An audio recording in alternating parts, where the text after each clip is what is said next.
Hello, so this is the week 5 module. For this week, you'll be completing the readings, weekly task 3.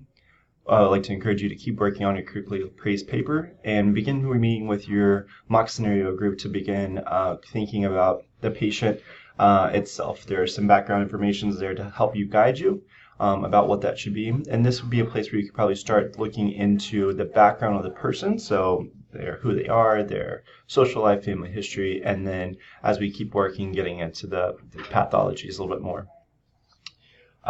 Then you also need to be working on your telemedicine PPE assessment. This week you should be finishing up, and please don't forget to engage in your group discussion at some point, either in small groups or as a large group. For your weekly task 3, I'm going to pull this up and go over this with you. The goal is to create a patient-centered care plan relative to someone dealing with someone with an anxiety attack. So we're over here. This person has been diagnosed with generalized anxiety disorder, and for this, I need you to provide me a concise response with a proof citation. Presenting situation is right here. Taylor's a 14-year-old golfer. Please read through the situation and find out about his background competing as a golfer, and then what he is currently experiencing related to his anxiety attacks. The first part is to describe the ICD-10 code and diagnosis for the patient.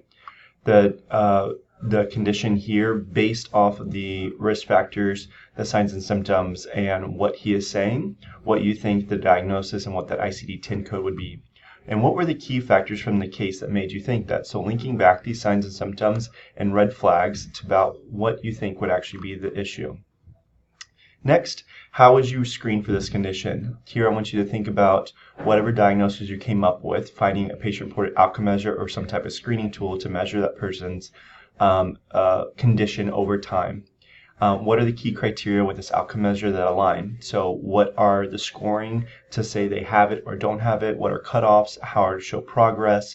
Well, how do you show the interventions are working? Things like that. So please find the tool, describe why you chose the tool, and then link back what the tool is telling you. Part 2 is treatment. I want you to create 2 short-term goals and 2 long-term goals for Tyler.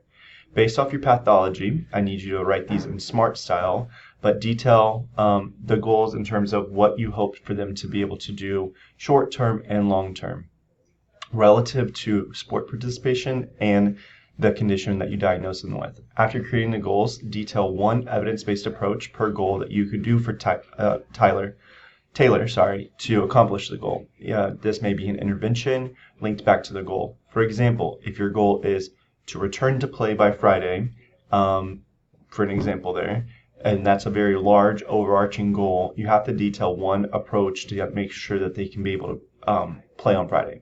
The hard part when you write goals like that is it needs to be detailed. So you need to provide a specific goal that's more detailed in terms of function or assessment. So be able to do range of motion at normal limits or back to baseline. Something along those lines, respective to some other conditions, for an example, would best be met through some type of range of motion intervention, say TheraBand exercises or a BAPS board, and doing some of the range of motion exercises that way. So if your goal here is to reduce X, Y, or Z, one way to reduce that would be this, and making sure your intervention aligns with the goal. And then how are you going to assess the treatment effectiveness?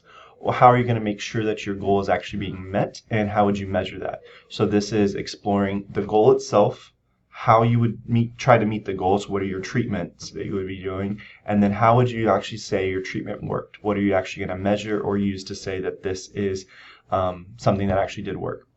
So hopefully this helps for your weekly task 3 for Module 5. Thanks.